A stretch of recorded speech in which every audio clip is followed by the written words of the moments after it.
Beliau putra Adipati Tuban yang sudah mengenal ajaran Islam sejak kecil. Hidup di lingkaran penguasa tidak menjadikan sosoknya terlena. Justru Raden Said kecil memberontak saat mengetahui beberapa pejabat kadipaten yang menarik pajak tinggi buat rakyat jelata. Hal ini membuat beliau tergerak untuk membantu masyarakat dengan cara mengambil hasil pajak bumi yang berupa hasil tanaman untuk dibagikan kepada rakyat secara diam-diam. Raden Said melakukan aksinya itu setiap malam. Raden Said berhasil membuat rakyat yang menerima pun menjadi senang, walau tak tahu siapa sosok yang memberi. Suatu hari pihak kadipaten curiga karena bahan makanan berkurang drastis. Akhirnya pihak kerajaan pun melakukan pengintaian pada saat malam tiba. Betapa terkejutnya mereka saat mengetahui Raden Saidlah yang mengambilnya. Akhirnya Raden Said pun dihukum cambuk serta dikurung dalam beberapa saat. Setelah keluar dari kurungan, Raden Said pergi mengembara. Ia bertemu dengan kakek tua. Sang orang tua pun lantas menimpali dengan berkata, "Sungguh mulia hatimu, namun cara yang kau lakukan keliru." Sang orang tua tersenyum, kemudian berkata lagi, "Begitupun dengan cara apa yang kamu lakukan.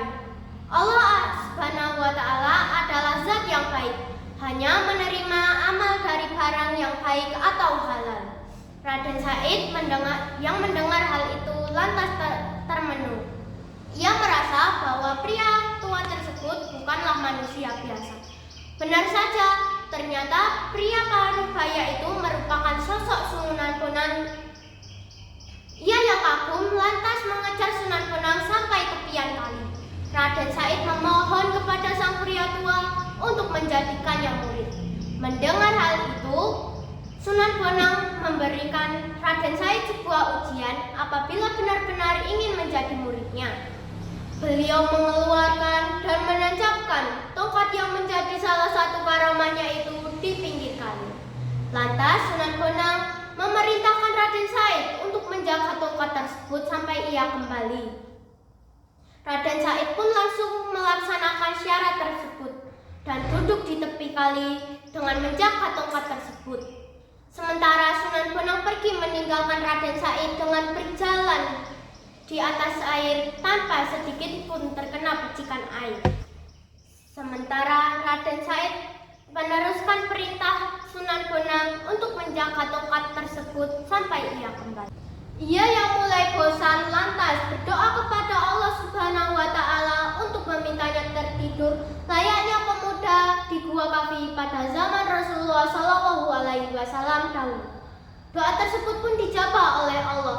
Akhirnya Raden Said tertidur selama 3 tahun lamanya.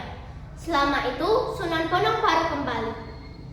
3 tahun terlelap dari tidurnya, Sunan Bonang membangunkan Raden Said dengan mengumandangkan azan di sampingnya. Setelah terbangun dari tidurnya, Sunan Bonang mengajak Raden Said menuju pesantrennya di wilayah Tuban untuk diajarkannya ilmu agama. Akhirnya Raden Said terkenal menjadi pendakwa seperti gurunya itu dan terkenal dengan sebutan Sunan Kalijogo. Namanya itu sendiri berarti seorang ulama yang menyebarkan agama Islam dan pernah menjaga kali sesuai perintah gurunya Sunan Bonang. Dari cerita tersebut dapat kita simpulkan bahwa kita harus melakukan sesuatu dengan jalan yang halal